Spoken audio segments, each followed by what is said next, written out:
lugar común, Ajá. o esto estoy intentando que sea. Joaquín Fuentes. Muchas gracias, Pablo. Gracias, Querido Joaquín. amigo, compañero de trabajo en varias ocasiones, Sí. en interesantes proyectos. Sí, Muchísimas claro. gracias por la invitación. Nada, pues sí, periodista, 35 años ejerciendo. Nada más. Nada más.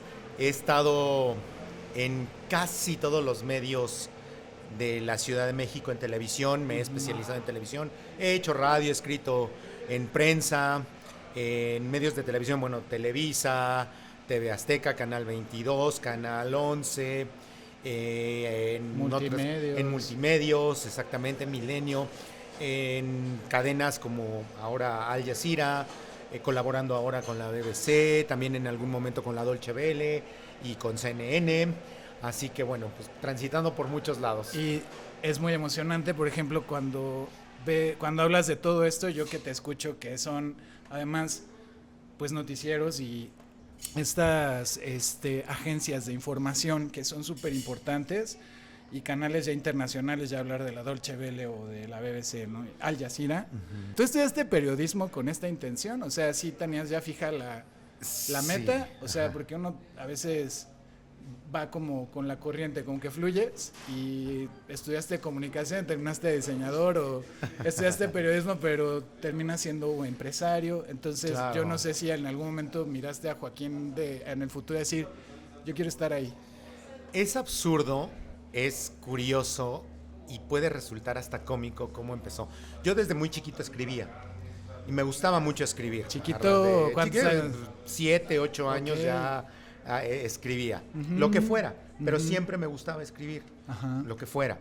Y en la secundaria empecé a colaborar en el periódico Mural, haciendo pues, colaboraciones de lo que fuera, ¿no? La Hacía escritura. exactamente, pequeñas historias de la colonia. Yo nací en la colonia Roma, crecí en la colonia Roma y crecí también en esta colonia, en la Condesa. Ujú. El Parque México era parte pues intrínseca de mi crecimiento porque ahí Claro. íbamos a jugar siempre. Era una colonia de viejitos, a donde podías andar en la calle porque no transitaba nadie, eran colonias viejas, eran colonias muy populares, no como ahora. Y entonces, bueno, pues yo hacía descripciones de la colonia, ¿no? De lo que sucedía, de las personas, pero yo no sabía que eso podía impulsar a una carrera, no tenía conocimiento. No. Fue hasta que, y esto es lo absurdo, lo chistoso y lo curioso, Qué chido.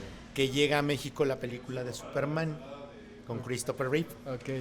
Y entonces me doy cuenta que existe algo en lo que tú puedes escribir y te pagan por ello, ¿no? Y tienes la personalidad de investigar, te mandan a lugares y estás como en el momento de la acción. Y dije, puta, me gustaría hacer eso. Qué padre. Por esa película. Sigue el tiempo. Más allá de querer ser un superhéroe, tú dijiste, yo quiero ser Clark Kent. Exactamente. Eso que hace él, me gustaría hacerlo. Qué bonito. Y llego al CCH, encuentro en estos carteles que siempre pegan, encuentro una invitación a colaborar para una revista de rock, que pues, no existe, por supuesto, que se llamaba Rockmanía. Y entonces me llaman para que vaya a hacer una audiencia. Sí. Esto era en Atizapán de Zaragoza, imagínate, yo vivía en la Roma, estudiaba en el CCH Sur. Ok. En el CCH Pues Sur. hasta periférico. Hasta periférico, Te ibas en el todo Pedregal. Insurgentes. Ajá, exacto. Hasta el Pedregal. Exactamente. Y de ahí hasta el norte. Y luego, pues voy hasta Atizapán a conocer a los editores de la revista. Por supuesto me dicen que sí porque no me van a pagar. No, entonces me dicen, pues empieza. Sí. ¿Cuál es mi primera asignación? Bueno, pues búscate algún rockero de la época, algún músico y entrevístalo. Pues ¿cómo hago eso, no? En la vida. Conozco a la gente que en ese tiempo trabajaba en un par de lugares en donde tocaban música de rock, el Luc y Rocotitlán. Y les digo, oigan, pues échenme la mano, ¿no? Porque yo vengo aquí a escuchar música, pero no conozco a nadie. Claro. Y en esa semana tocaba Jaime López. Ok. Entonces, mi primera entrevista es con Jaime López. Jaime López se volvió trovador, ¿no? Él es un trovador, exactamente. Sí, claro. Él es un trovador, pero bueno, pues por ahí empiezo. Y mi segunda gran asignación viene de Cura México. Wow. Va a estar en Monterrey. ¿quién va? Pero pues, se lo tiene que pagar todo. Pues yo voy.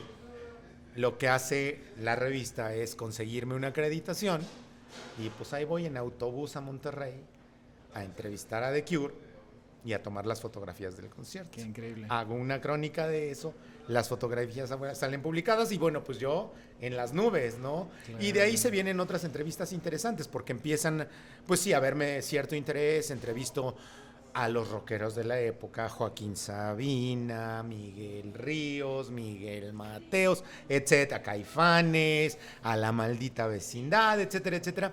Y son como los primeros pininos que hago haciendo periodismo sin saber que yo ya estaba haciéndolo en el CCH. Y luego me encuentro con que hay una carrera que se llama Ciencias de la Comunicación, Periodismo y Ciencias de la Comunicación, que está en la Facultad de Ciencias Políticas y hacia allá me dirijo. Pero en ese momento, pues yo ya había hecho la revista, había empezado a hacer pininos también para Canal 22, porque encuentro otra invitación de, ¿quieres ser corrector de estilo, escribir y en un programa de televisión? Y dije, pues vamos a ver de qué se trata. Pagaban, por supuesto, una miseria, ¿no? Pero pues era como el caminito que yo estaba empezando a seguir. Claro. Ese programa se llama Personajes y Escenarios. Y fue como mi puerta de entrada al mundo de la televisión, realmente. Al periodismo en televisión, pero era periodismo cultural.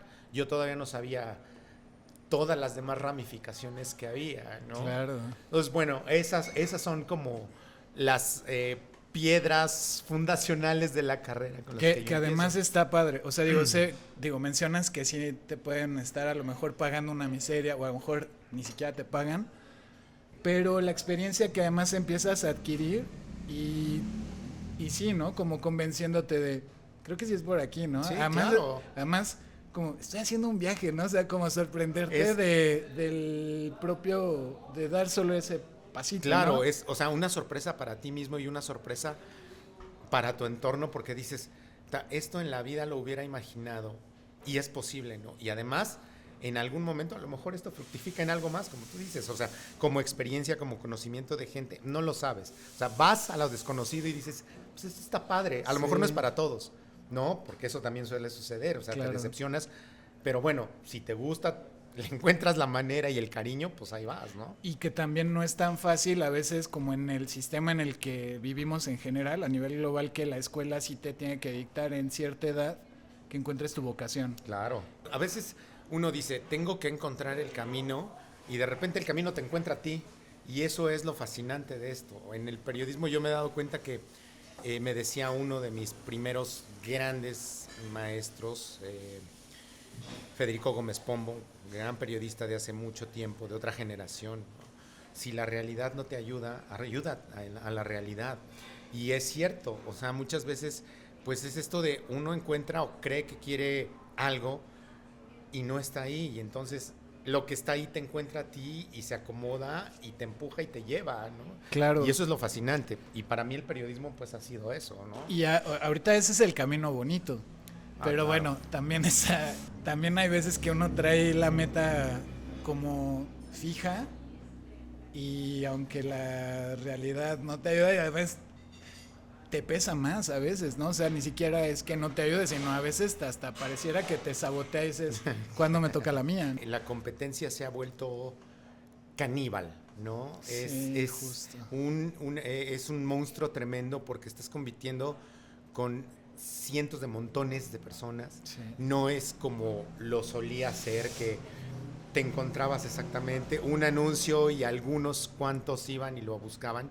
Ahora cualquiera, ¿no? Sí. Pero esa competencia es desleal y canibaliza.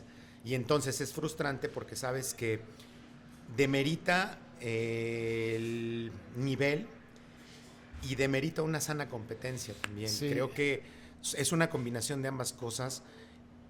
Es el mundo en el que estamos viviendo y es una realidad y es una de esas frustraciones a las que tú perfectamente y claramente te refieres, ¿no? Sí estamos en un mundo distinto, hay que adaptarse, pero el adaptarse a eso pues tiene un costo, ¿no? Y a veces es la frustración. Sí. Porque te encuentras con que hay 10 puertas a las que podrías tocar, pero también te das cuenta que hay 100 que están tocando la misma puerta al mismo tiempo. Sí. Y eso, pues sí, es frustrante. Y es complicado a veces lograr pues, destacar o que te seleccionen. Pues, tienes que estar a la vanguardia, poniéndote al día, como si fueras un jugador de fútbol, que es... Mi hobby era el fútbol. Bueno, yo no soy futbolero, pero supongo que alguien que es futbolista dice, pues esto me gusta, pero ya cuando se profesionaliza, tienes un rigor de dieta, de horario, de disciplina, tienes que y entonces profesionalizas el hobby o la pasión. Claro. Y hay que ser mejor, hay que entrenar más. El camino no es fácil. O sea, tú recordarás, siempre les he dicho, o sea, no hay más que echarse al agua y patalear. Y pataleas para donde tú quieras. Si estás en una institución, si estás en una empresa, pues hay directrices que hay que seguir. Pero si tú creas ese propio equipo, pues las directrices las creas tú, y esa es una gran ventaja.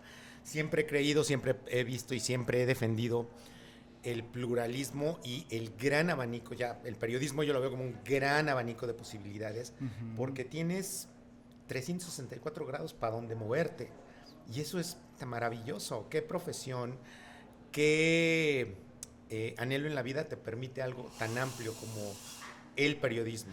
Hacia donde quieras y como lo quieras, lo puedes hacer. Si es hasta de manera autodidacta, ¿crees? Claro. Hay porque también debe haber una responsabilidad, ¿no? Digo, ya cuando tienes ese nivel de profesionalismo, también ya empieza a pesar el nombre que representas, no solo la marca o la empresa que te pueda contratar, sino ya tu nombre, ¿no? El gran problema que veo yo es justamente con esta amplificación de posibilidades, es la demeritación del contenido y la demeritación de la capacidad y la capacitación. Son pocos, o sea, los que de verdad tienen un nivel en el que dices, le creo, es verificable lo que está diciendo, es creíble y lo sigo.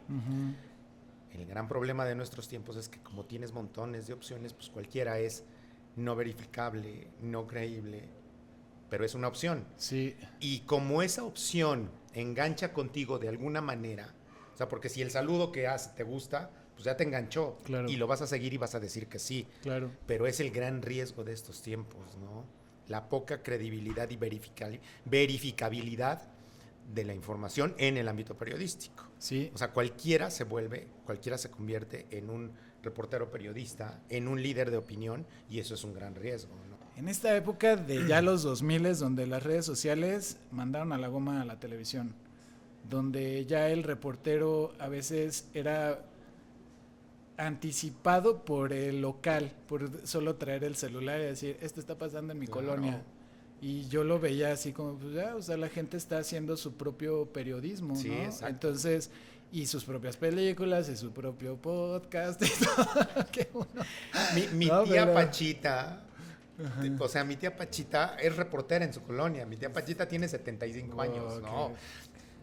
Claro que no, o sea, sí hay un punto en el que hay que detenerse y decir, no, o sea, mi tía Pachita no es ni periodista, ni es creíble, ni es fiable, porque ella simplemente es reactiva a algo que le llamó la atención, como el 99.9% de las personas que suben contenido a las redes, ¿no? Ok, que es importante, ¿no? Por que supuesto. sea veraz. Yo sí recuerdo mucho eso de ti, digo, siendo jefe de información, trabajando juntos en N+, sí. Que era, pues sí, el ser veraz, ¿no? Claro, o sea, la información es lo único que te va a sostener como algo o como alguien creíble. Lo demás pues, es paja, ¿no? Es como mi tía Pachita. Claro, ¿no? Que también es complicado porque a veces lo que te gana en ese sentido es la emoción más allá de la información. Exactamente. Y la información no trae storytelling a veces. Más bien hay que como que sí darle esa estructura de historia. O sea, de repente yo por ejemplo ahora lo veo más en estas carreras que involucran a los datos, y es cómo los datos pueden contarte historias. ¿Cómo la desarrollas? O sea, cuando los 6 y los 1 son muy fríos y se van, y o sea, el que puedas conectar con alguien también es una locura, ¿no? Que yo, por ejemplo, digo, bueno, al partir de una estadística, ¿cómo podría yo contar una historia? Se necesita también mucha creatividad para bajarlo así. Los datos son fríos, pero lo que yo siempre he pensado es que los datos tienen una historia detrás. Los datos se humanizan. Ese es el gran brinco y ese es el gran reto del periodismo desde hace mucho y ahora con toda esta generación de datos, como dices, cuando encuentras estadísticas y demás. O sea, ¿cómo haces que un dato se convierta en algo interesante? Ponle rostro. Encuentra esa forma física en la que va a conectar contigo. Y cuando lo logras hacer, estás del otro lado, porque ya tienes una historia, y ya tienes un contexto, y ya tienes una vida, y te lo soporta el primer dato que encontraste. Podrías fusionar el dato con tu tía Panchita y... Claro, y se convierte en una gran historia, claro. Por supuesto. Lo que le hace falta a mi tía Panchita es justamente el dato fundamental. Claro. No hay... No solo la reacción del momento, sino o sea, entender el contexto del momento para saber si es adecuada o no esa reacción, ¿no? El periodismo se basa en datos. O sea, porque la historia puede ser interesante, pero si tú no me aportas un dato relevante, no pasa de una anécdota. Esa es la gran diferencia entre una historia periodística y una anécdota. Un dato que lo fundamente. Ok. Y eso es vital. Y eso no sucede. Y eso tú lo puedes ver en el 99.9% de los noticieros que están al aire en televisión, por ponerse simplemente la televisión como ejemplo. Las historias que te cuentan son anecdóticas, nunca te dan datos, no hay estadísticas. Son historias que, pues, por supuesto, te pueden llegar porque se le inundó la casa a la señora, porque el puente se cayó y cada año pasa lo mismo. Claro. Pero si no tienes un dato relevante, si no aportas de ti ese elemento de investigación que lo haga diferente, se va a quedar en la anécdota. Y el año que viene vas a contar exactamente la misma historia, con los mismos personajes, pero con diferente rostro. Ok. Entonces, eso...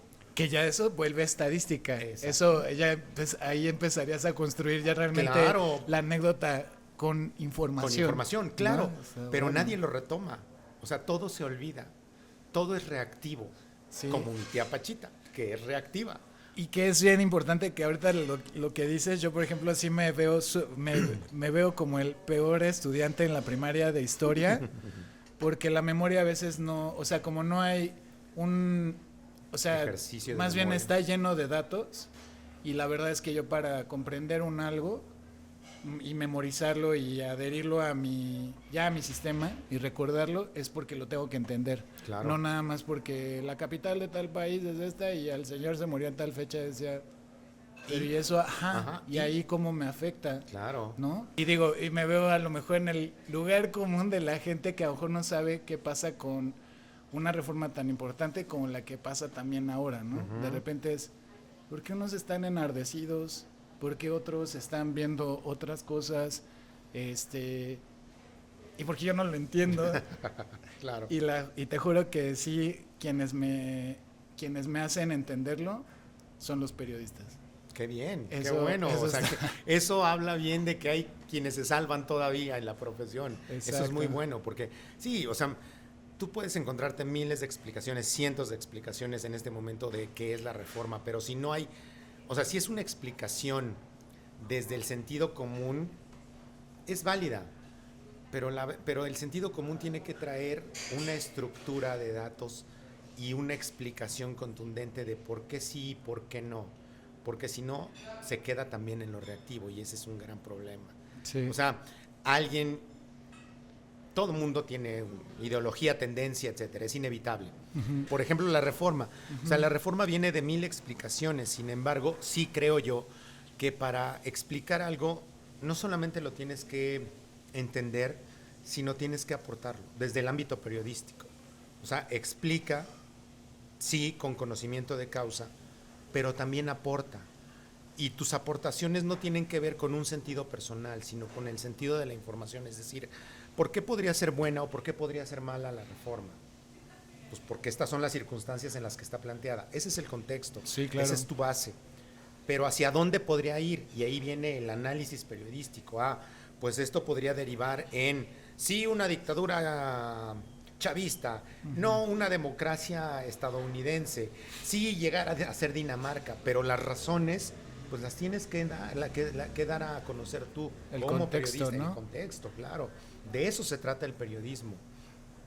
Y en ese sentido creo que ese es el gran aporte del periodista, o que debe ser el gran aporte de alguien que sí es un periodista, ¿no? Datos, contundencia. Y además de la contundencia de los datos, ¿qué te gusta del periodismo? ¿Qué te gusta de ser periodista? Después de que te dije que mi referencia para decir yo quiero ser eso, mi siguiente gran referencia para hacer periodismo fue una película que se llama The Killing Fields. Ok. Es la historia de un reportero enviado a Camboya, a la guerra de Vietnam, del New York Times, y su relación con un periodista local. Vela porque es... Los campos de la matanza. Ajá, los campos de exterminación, de Killing Fields. Okay. En español... Pero la busco así y ves que la traducción está enseguida en internet. Sí, exacto. No es algo... Sí, no es algo... Los gritos del silencio le pusieron en español. Okay. Los gritos del silencio. Bienvenido, está el ruido de la cocina y todo. Estamos en un restaurante. Cuando tú ves la película, quisiera que entendieras el por qué yo me convierto en periodista. Okay. Para mí hacer periodismo es estar sentado en la primera fila de cualquier circunstancia, con una libreta en la mano y un lápiz, trazando la historia que mañana se va a contar. Wow. Ese es el concepto que yo tengo del periodismo. Desde el inicio, estar sentado en la primera línea de cualquier lugar, con una libreta, con un lápiz, trazando la historia que mañana se va a escribir. Wow. Para mí eso es fundamental. Me ha llevado, por supuesto, a estar en situaciones difíciles. ¿Cómo cuál? Contigo, en alguna ocasión me tocó lidiar con esta cosa de ¿por qué vamos a un lugar difícil? ¿Por qué vamos a un lugar a donde hay riesgo? Cuando veas la película lo vas a entender. El riesgo para mí es algo inherente de la vida. Paréntesis, siendo yo muy joven, he practicado escalada toda la vida, escalada en roca. Me caí, estuve a punto de matarme y regresé de algún lugar. Okay. Eso para mí fue fundamental en términos de la vida. Y siempre he pensado que el riesgo es inherente a la vida.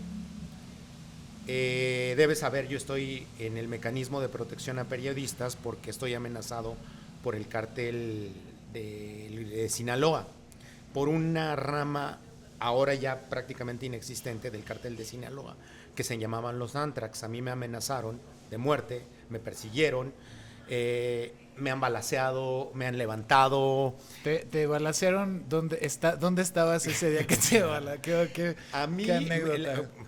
Digamos, la primera vez que me levantan es en Ciudad Juárez, cuando inicia la guerra de Calderón contra el crimen organizado. Ya casi 18 años. Exactamente. Me levanta el cártel de la línea en una comunidad que se llama Palomas. Estoy fuera de circulación unas horas y me dejan ir. Por alguna razón. La segunda ocasión fue en Tamaulipas, el cártel del Golfo. Me levantan por unas horas. Fue la vez que más cercana pensé que iba a estar mi rescisión de contrato. Sí, no, que ya estaban cobrando tu seguro. Exactamente, de vida, ¿no? Porque cuando estaba metido en la camioneta en la que me levantan, fue un error. Nosotros estábamos haciendo una nota justo sobre violencia en Matamoros. Le dimos de más vueltas al Parque Central, nos ven y nos empiezan a seguir. Claro. Nos bajan de nuestra camioneta, nos suben a la suya y se ponen a dar vueltas.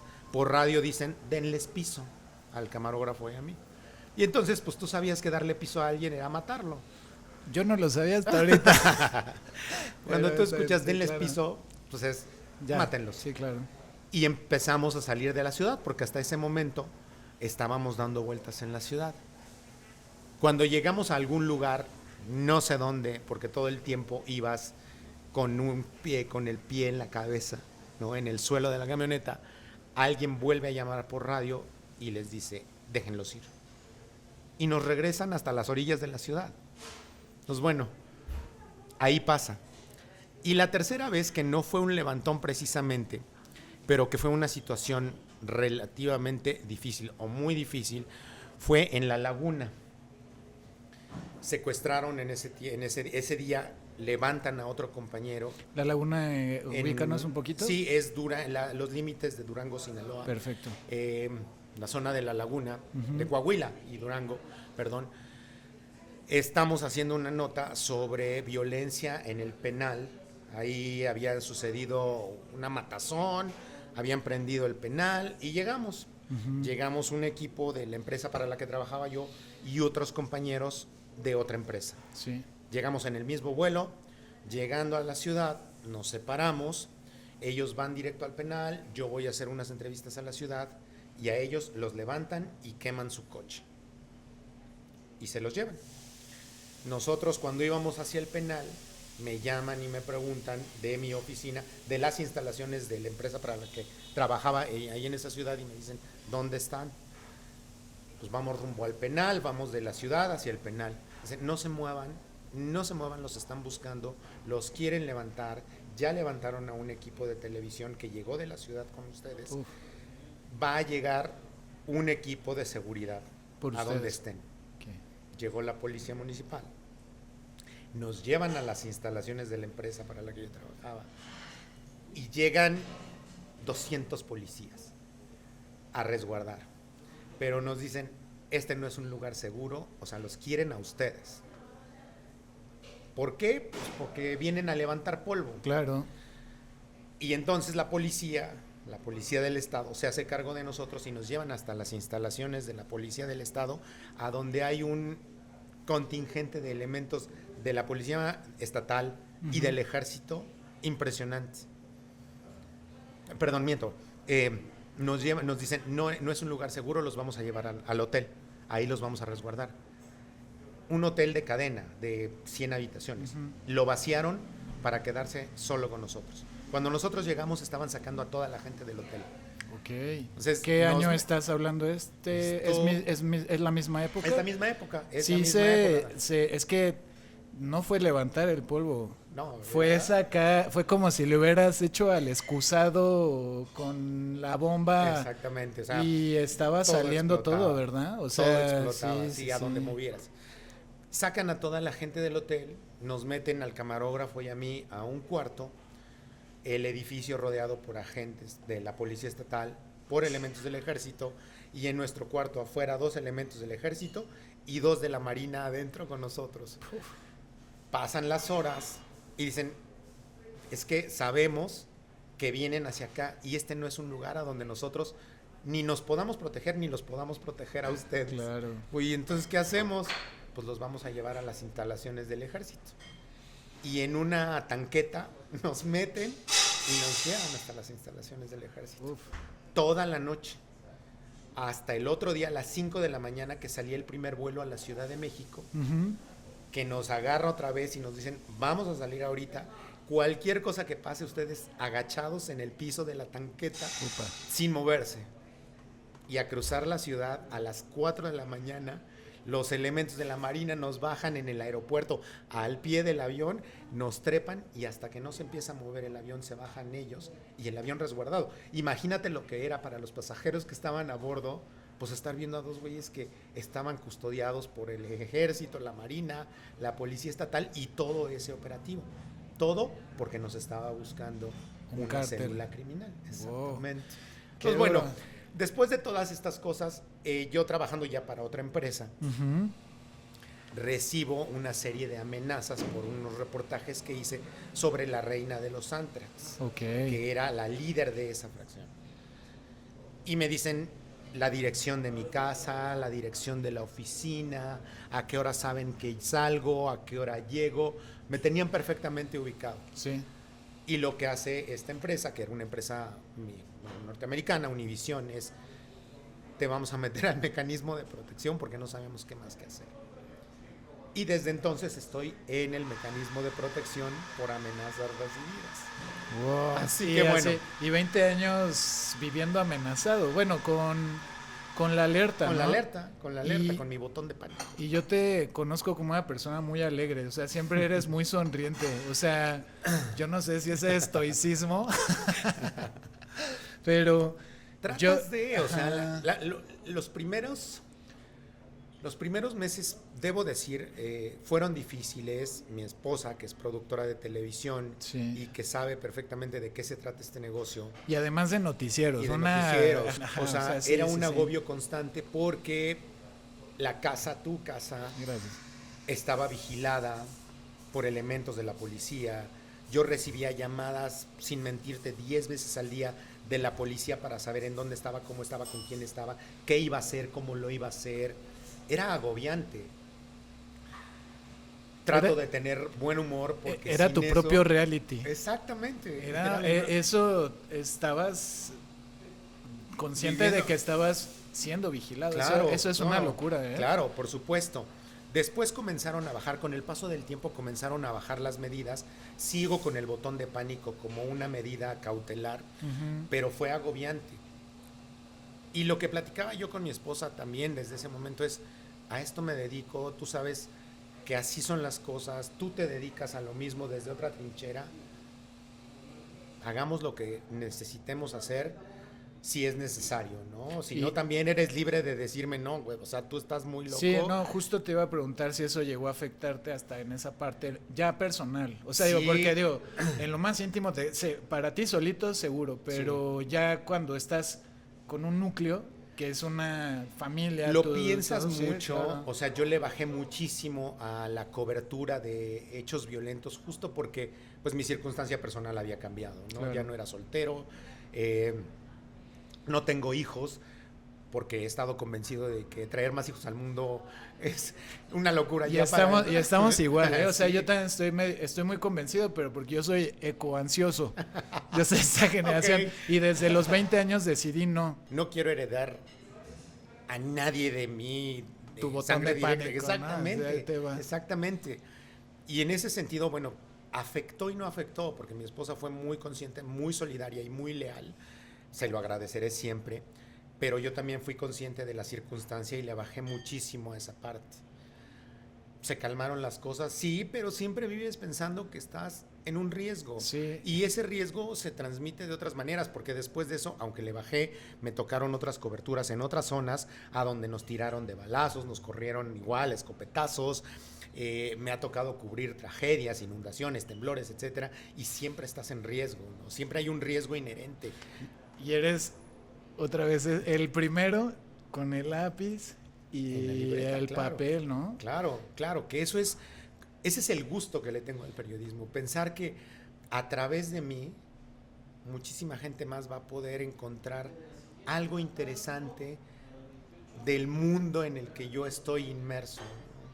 Tratar de describirles eso para mí es pues simplemente apasionante, ¿no? Y yo te respeto mucho eso, porque yo soy un perfil totalmente distinto, ¿no? Yo sí, por eso amo la publicidad y las cosas que puedes como organizar. Y no solo eso, dentro del periodismo yo aprendí algo bien bonito porque lo social y lo violento, o sea, esa es o sea, así como el cine tiene muchos géneros, también el periodismo, claro. ¿no? Entonces, yo gracias al periodismo conocí la divulgación científica, hay periodismo de datos, hay un periodismo de escritorio, hay crónicas, o sea, que no necesariamente tienen que ver con situaciones álgidas, duras o violentas, ¿no? Claro. Y ese es el lugar que a mí me gustaba del periodismo, como el lugar más documental, a lo mejor el más romántico, el más fresa para algunos. Y yo nunca tuve, yo sí,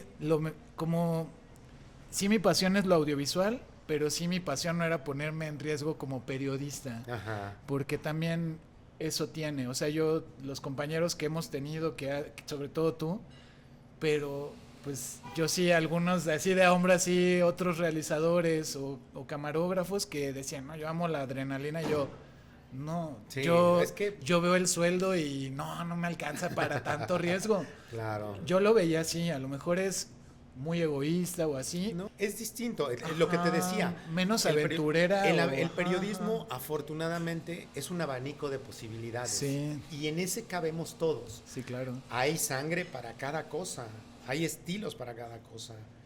Entonces, pues simplemente uno agarra lo que le gusta. Claro. Y eso lo desarrolla hasta sus últimas consecuencias, o no. Pero, si te gusta algo, y estás convencido de ello, lo haces de esa manera. No es obligado que te guste una sola cosa del periodismo. Por eso es tan amplio y por eso es tan bonito, ¿no? Yo no sé si llamar esa parte bonita, pero admiro mucho que también te ha formado como un muy buen ser humano. O sea, yo, por ejemplo, en lo personal que he trabajado contigo, eso creo que también, y también conozco perfecta a tu esposa, que los aprecio muchísimo y los admiro a ambos mucho. Y siempre ha estado presente justo que hay que hacer las cosas, pero nunca olvidaron la parte humana. Y en el management, la coordinación, en el administrar un equipo, también pues ya tienes estas anécdotas donde dices, bueno, yo ya pasé por todo esto, hay que darle. Y tuve compañeras que también tenían la pasión reactiva de usar el periodismo como a veces los abogados que también están defendiendo los derechos humanos. Creo que también yo tenía compañeras que trabajamos juntos con ellas, que pues sí lo que les movía era el procurar la justicia. Ajá. Que era, pues, vamos a hablar de lo que nadie quiere hablar, y yo, no sé si sea necesario, no sé si sea tu mejor coworker, pero siempre estuve muy involucrado, o sea, y que también me enseñó cosas que a lo mejor yo no quería o no estaba dispuesto a aprender, pero me formaron un carácter también. Nunca estuve en situaciones tan de peligro y también las evité todas. Híjole, pues está bien complicado. O sea, sí, mi situación muy a lo personal me ganó más allá de la profesional. Que está bien también, porque si uno no llega a un punto en donde dices, no, hasta aquí, mejor me echo tantito para atrás, te vas de bruces. O sea, a veces la adrenalina es tan poderosa en esto que te ciega hasta que te das de topes. Y hasta que no te pasa algo, dices, no, calma. Si hay un punto. O sea, si hay un punto en el que le tienes que parar. Porque lo que sigue es que desapareces, lo que sigue es que no puedes volver a hacer, lo que sigue es que no puedes regresar a ese lugar, ¿no? Claro. Entonces, sí es bueno tener mesura, sí es bueno ser moderado, pero a veces no lo logras hasta que no te pasa algo. Claro. Entonces, bueno.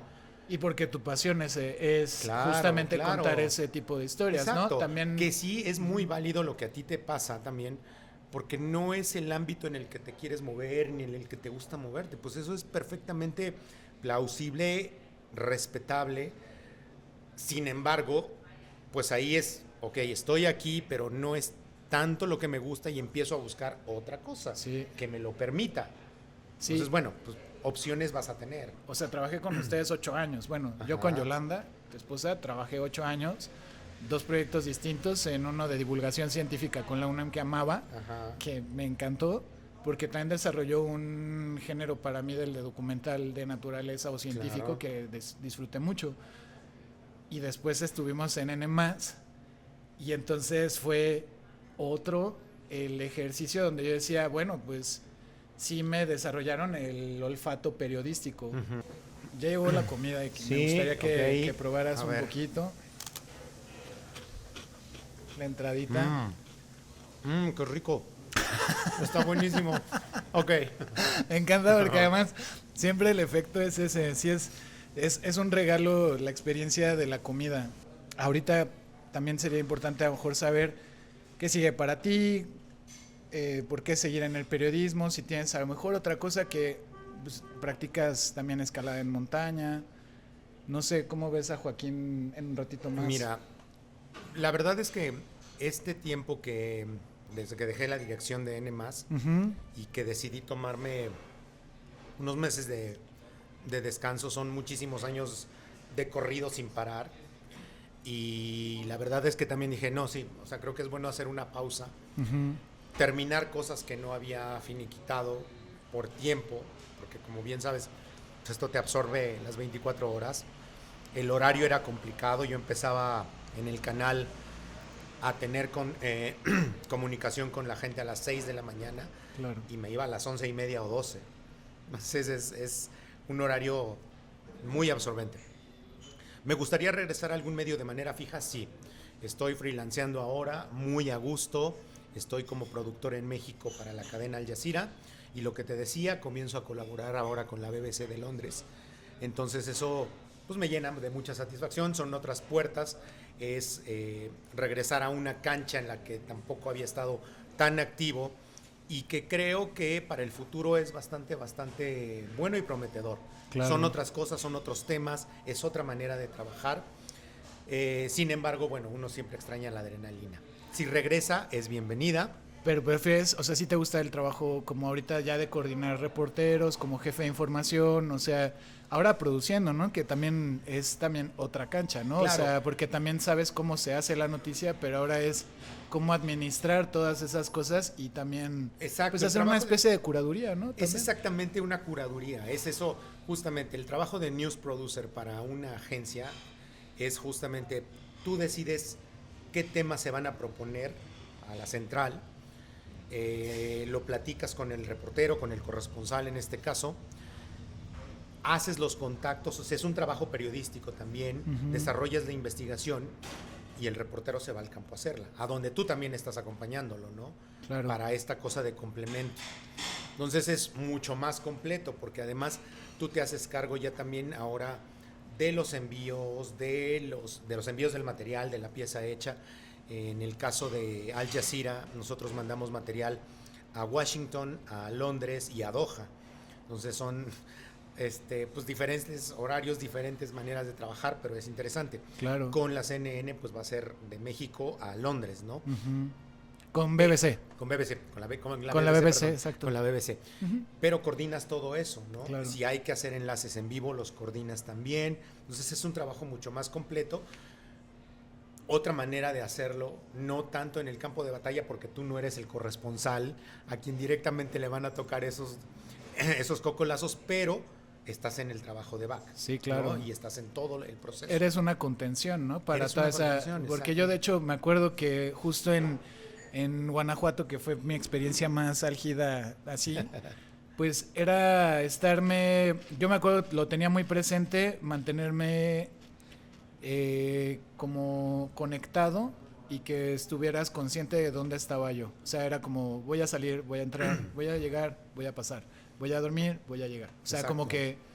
Una cosa más logística Sí, también. sí, totalmente. Entonces, te iba a preguntar justo ahora que, o sea, tantas noticias, digo, el mundo es como es, ¿no? Esperemos que sea mejor. Pero tú llegas a tomar terapia, o sea, también es muy, muy fuerte, o sea, creo que es también a veces agobiante lo que estás consumiendo, o sea, el Sí, ver al mundo todos trágate los días, todo eso, ajá, es como... ajá.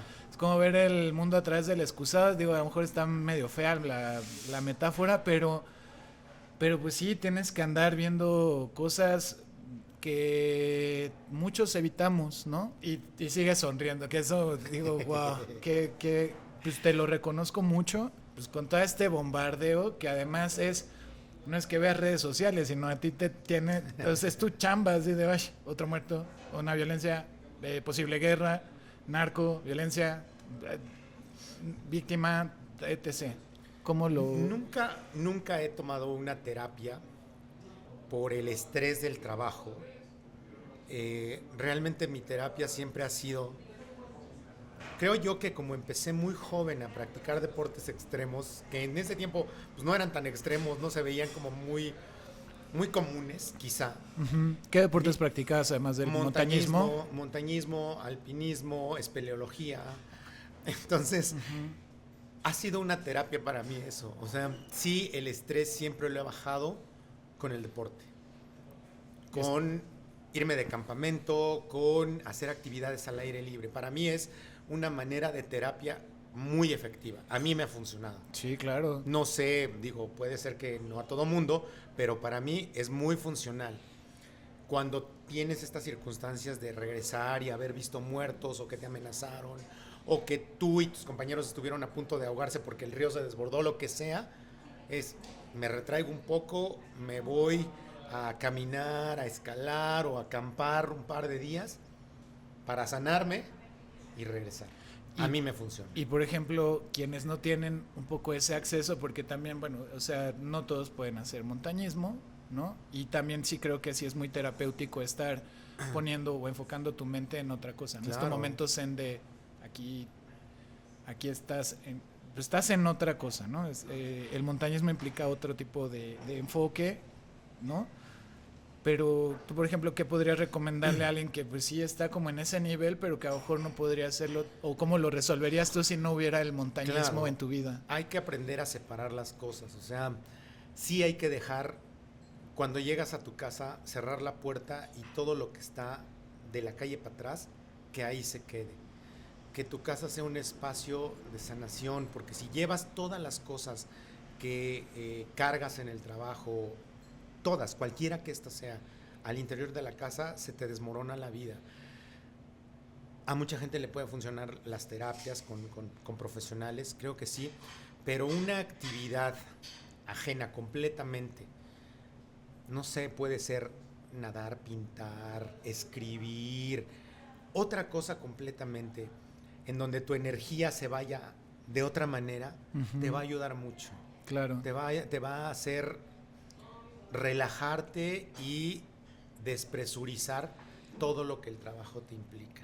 Si es, o sea, si es un estrés constante, si te dedicas a esta parte del periodismo, bueno, a cualquiera, porque cualquier trabajo es estresante, pero esta en particular, que es la que yo conozco, necesitas dejarlo atrás, necesitas enfocarte en algo que te guste, en algo que dirías, pues a lo mejor no soy bueno, pero lo quiero aprender, y que te distraiga, que te sustraiga completamente del estrés laboral.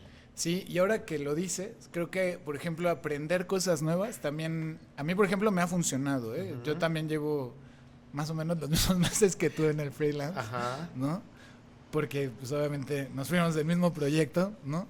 Sí, claro, volteas a verte y puedes decir, me puedo construir en otra cosa. Ajá. Claro. Sí, ¿no? Claro. Como que ya no es, hay que seguir con la inercia de que se siga moviendo el mundo, sino que se puede seguir moviendo el mundo, pero ya más bien te puedes volver un poco más observador. Claro, ¿no? por supuesto. Yo creo que sí algo he aprendido en estos meses, y es algo que he aprendido porque, aunque sabía que tenía que hacerlo, no lo hacía, Ajá. es justamente reaprender y reconstruir el periodismo en el concepto en el que yo lo manejo y cómo lo manejo y cómo me muevo en él. He aprendido que no todo es la inercia del día con día, con día, con día, con día, y que puedes hacer otras cosas también, y creo que me está gustando mucho. No sé si así va a acabar, Claro. pero en este momento lo estoy disfrutando, y lo estoy disfrutando mucho. Sí. Y creo yo, como siempre lo he dicho y como te lo he dicho muchas veces, para mí el periodismo no es un trabajo, es lo que soy.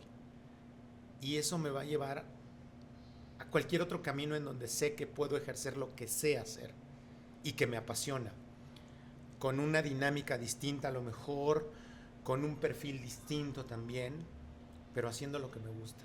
Trazar para mañana la historia que se va a leer. Eso está bien bonito.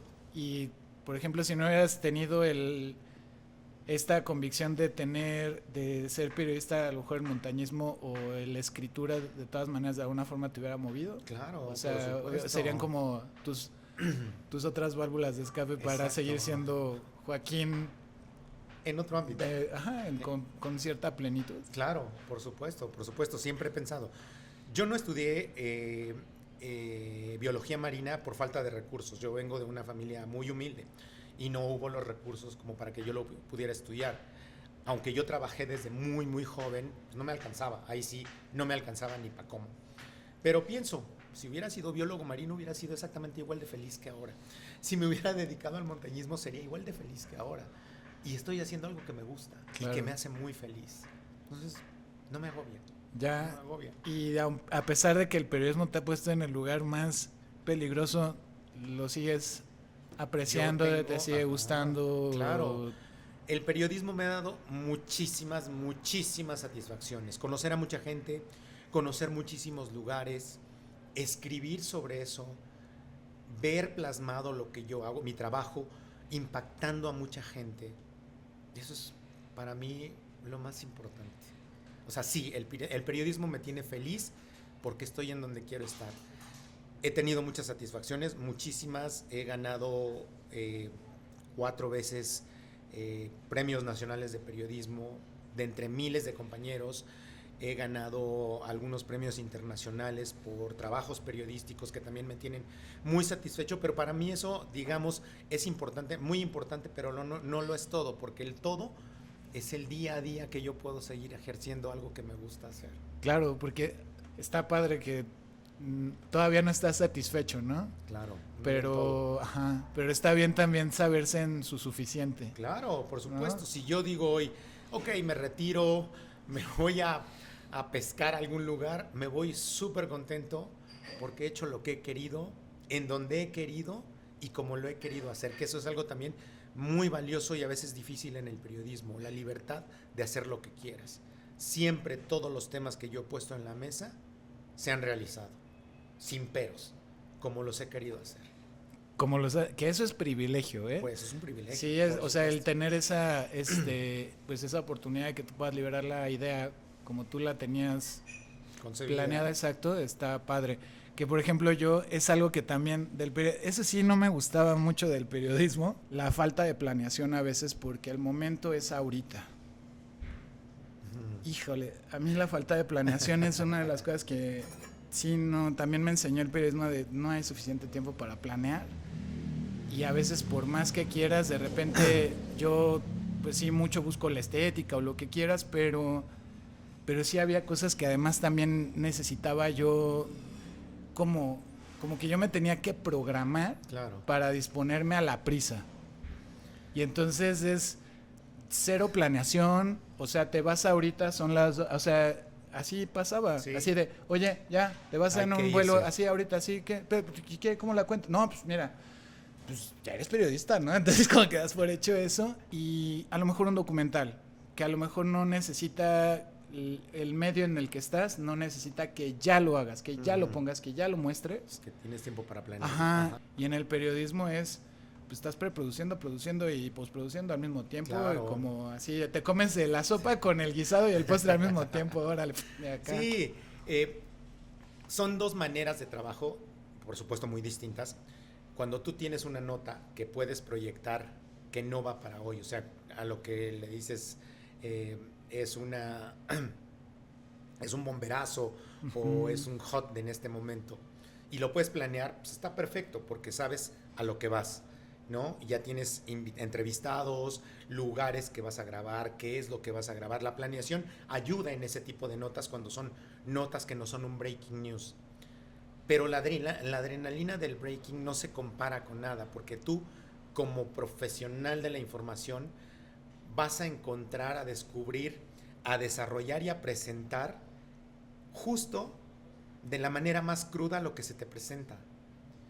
Un ejemplo, el que sea. No podías planear absolutamente nada. Vas a escribir justo esa historia de mañana con tus ojos, a través de tus ojos, y el único elemento que tienes de certeza eres tú. Yo a los reporteros siempre les decía, acuérdense, en el lugar en el que estén, el entorno siempre va a ser violento. El único elemento de calma son ustedes. Y ese elemento de calma tiene que ser el que cuente todo lo que hay alrededor, todo el caos, todo el torbellino, toda la desgracia o la fortuna que hay alrededor, tiene que atravesar por ustedes, porque ustedes son el tamiz de calma que le va a dar sentido a eso. Y eso es dificilísimo de lograr. Pero es la adrenalina y la fortuna de los eventos inesperados en el periodismo. Lo otro es muy bueno, muy bonito, porque salen piezas excepcionales. Sí. Pero de esto otro también la excepcionalidad es el momento. Exacto. Y eso, poder describirlo, si tú te acuerdas, yo les decía, yo lo que necesito que vayas vas a ir a la línea 12, lo primero que necesito que llegues a hacer es que me digas a qué huele, porque ese olor va a describir el ambiente en el que estás. Huele a llantas quemadas, huele a fierro quemado, huele a sangre. Dime eso.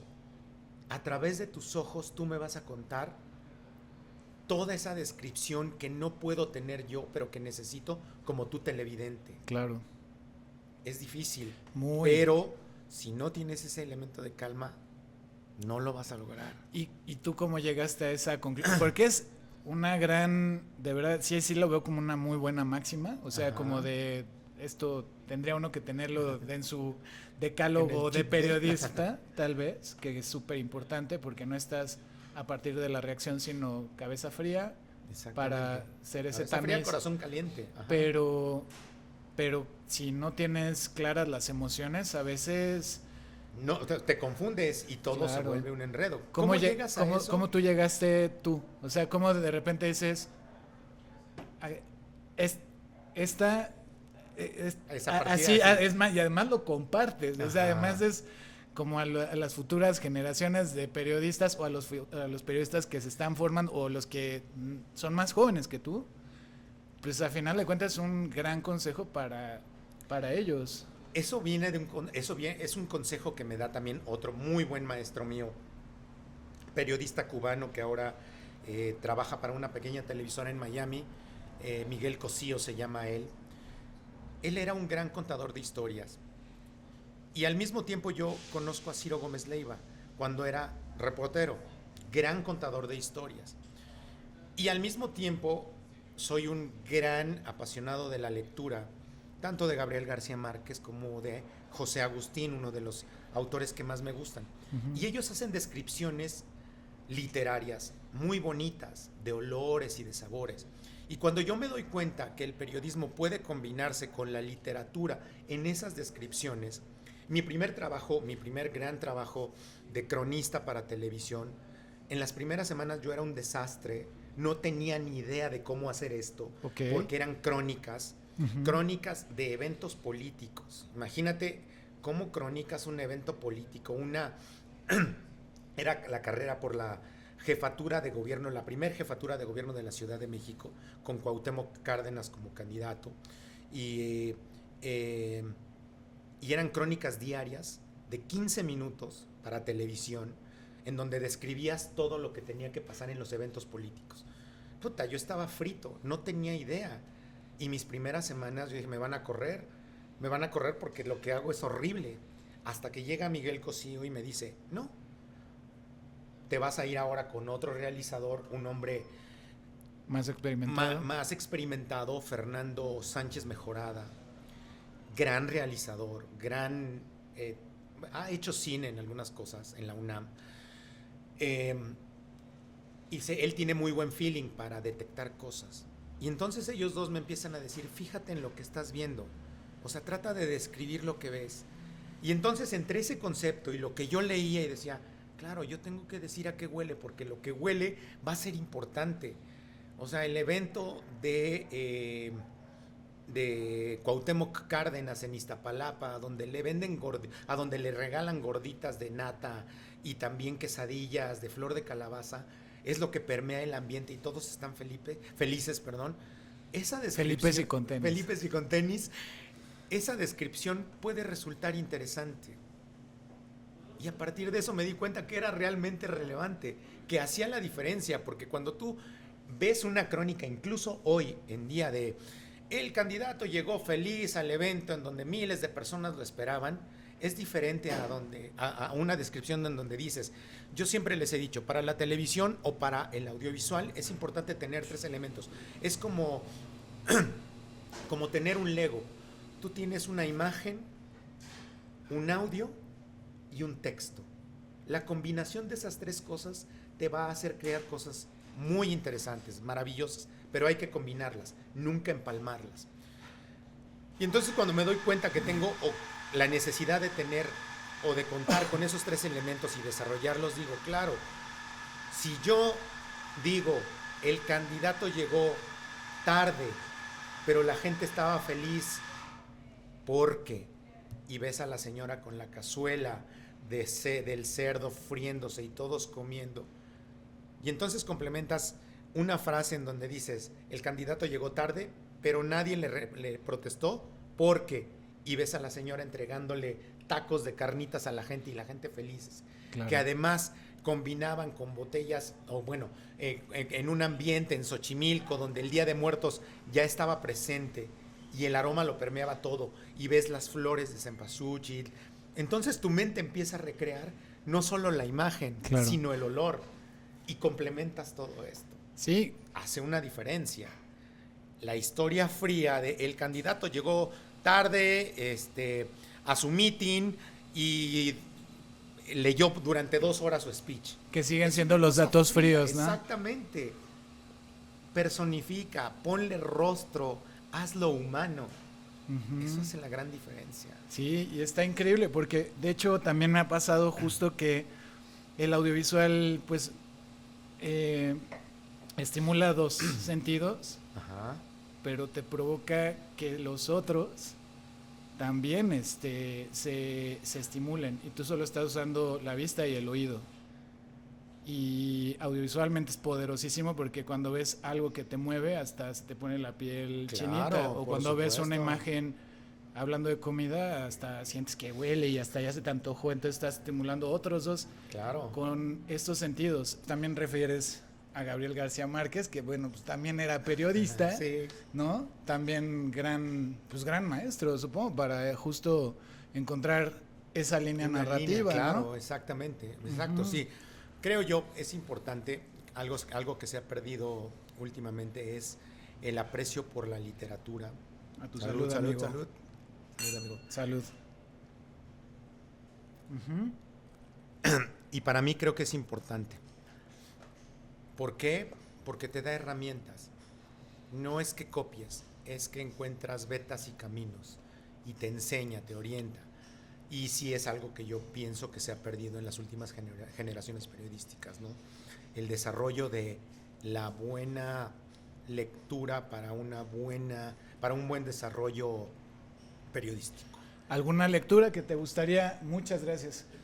Para complementar el Mi libro mezcalito, favorito de toda la vida. Así como peli, igual, venga, los libros que Ciudades te gustaría. Desiertas de José Agustín para mí es uno de los libros. Es sencillo, es simple, es como reseña Elena Poniatowska, lo lees de una sentada, pero es excepcional. Es un libro apasionante, lleno de amor, de intriga, de odio, de frustración y en el fondo de empeño, que creo que para mí ese es el gran mensaje del libro, el empeño de una persona por conseguir algo. Ah, qué padre. Entonces, mi libro de cabecera de toda la vida. ¿Y te identificas con eso? O sea, Por estar supuesto. buscando, si te sientes un soñador y un procurador y un perseverante de tus sueños. Absolutamente. ¿Sí? Soy terco, necio, perseverante y sobre todo constante. Y por ejemplo, ahorita, ¿qué sueño tienes? Ahorita, ¿cuál es tu sueño nuevo? Digo, estás ya con otros proyectos, estás freelance, pero que ahorita, ¿cuál? En lo profesional, ahorita, ¿cuál es en lo profesional creo que quiero estar tranquilo, o sea, quiero seguir haciendo periodismo. Todavía no tengo claro la forma porque han sido muchos años de un camino muy similar. Estoy explorando algunos otros nuevos que me gustan. ¿Cuáles son los caminos nuevos? Justamente el trabajar solamente para agencias extranjeras y desarrollar, y esto sí a lo mejor es un proyecto de mediano plazo, historias de largo alcance. Todo el mundo dice hoy que hace documentales, pero no es cierto. El documental, como me lo enseñó un gran maestro que ya falleció, Jorge Denti, argentino documentalista con unos trabajos excepcionales de la guerra en Centroamérica y de los conflictos en Sudamérica. Uh-huh. Su trabajo vale mucho la pena porque él fue un documentalista en serio. Hoy cualquiera dice que hace documentales y te lo saca en un mes, en 2 meses o en 3 meses. Los grandes documentales se llevan años, muchísimo tiempo. Entonces es un gran proyecto mío a largo plazo, con una idea o 2 que tengo, que ya también he regalado para que lo haga alguien más, es hacer un buen trabajo de largo alcance. No sé si se va a llamar un documental o no, yo jamás lo llamaría así, pero es un trabajo periodístico de largo alcance. ¿Y de qué se trata? Es la historia de los Levarón en México.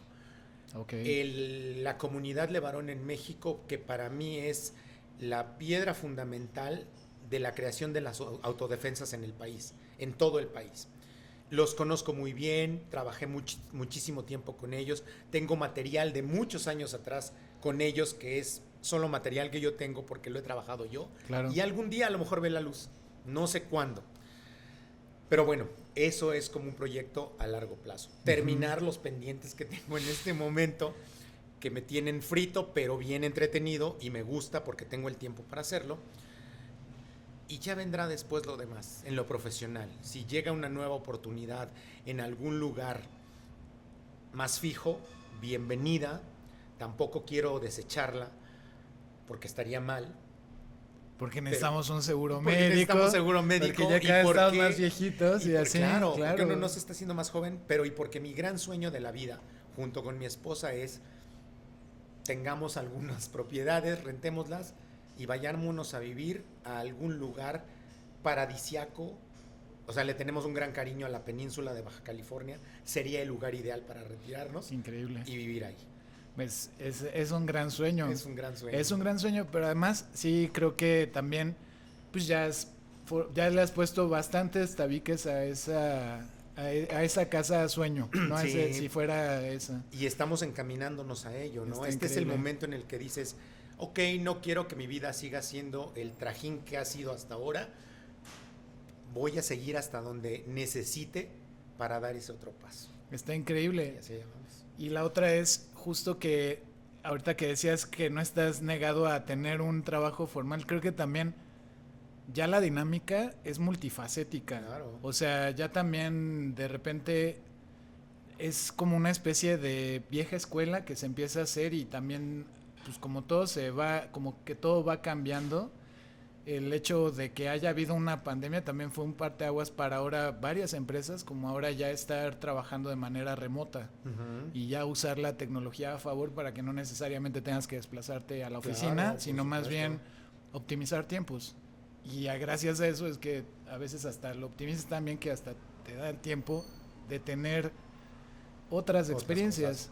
Y retomando, por ejemplo, la parte de documental, pues hay algunos documentales que se tienen que cuajar con más tiempo. Claro. Y hay otros, y es más, la historia que tú estás queriendo desarrollar sigue contándose. Claro. O sea, no es algo que ya quedó, ajá, no hay desenlace.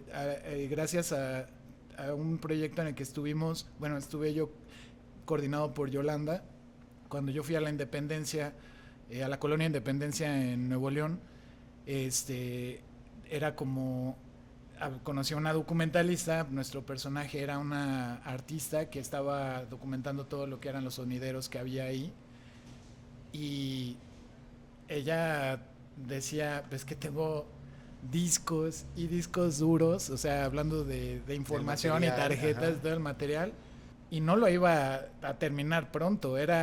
Es que la familia del señor Dueñas, ¿no? Así, uno de los personajes, pues tiene al hijo y no sé qué, y entonces salió otro sonidero y ahora se está haciendo arte urbano, y entonces empieza a ver, se está desenvolviendo en otras cosas, y entonces yo veía así, pues claro, nunca va a acabar, mejor que haga una serie, que haga así. Cada tanto pasa algo.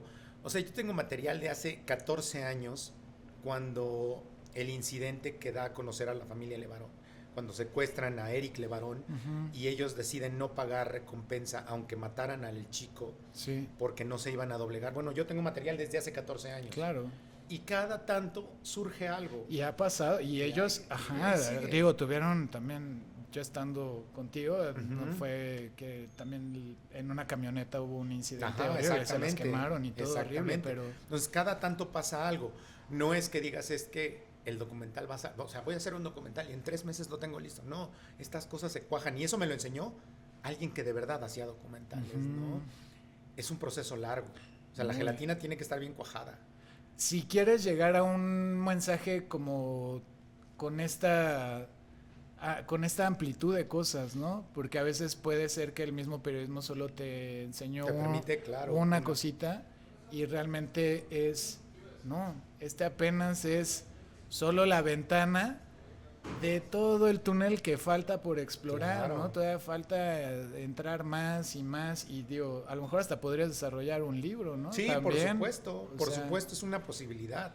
En algún momento a lo mejor eso se da, ¿no? Y está increíble. Estaría bien. Y pues si quieres podemos ir como terminando. ¿Qué te gustaría compartirle a la gente que hace periodismo, a los colegas o lo que sea? Ni siquiera es un consejo, simplemente es algo que creo que importa en el periodismo, y es hay que hacer las cosas con gusto, hay que echarse al agua y patalear, no queda de otra. Porque el periodismo todos los días, de aquí para adelante, es el futuro y tú vas a estar en él. Hace un momento lo que te contesté es el pasado. Eso ya quedó escrito. Escribe lo que va para mañana. Tan, tan. Gracias.